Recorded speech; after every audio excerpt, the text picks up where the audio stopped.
The story Notes in The Things They Carried opens with the narrator explaining Speaking of Courage was written in 1975 at the suggestion of Norman Bowker, who years later hanged himself in the locker room of the YMCA in his hometown in central Iowa.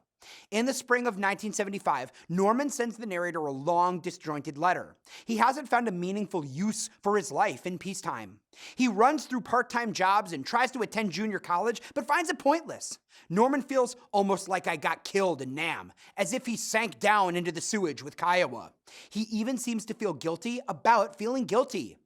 Norman suggests that the narrator write about someone badly damaged by their time in Vietnam, but can't talk about it. Norman would write this story, but he can't ever find any words. The letter causes the narrator to regret his pride in sliding gracefully from war to peacetime.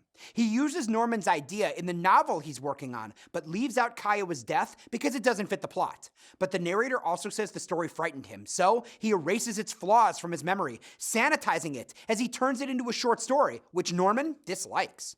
In August 1978, Norman's mother writes to say that Norman hanged himself. Later, the narrator publishes the version of Speaking of Courage that is in The Things They Carried.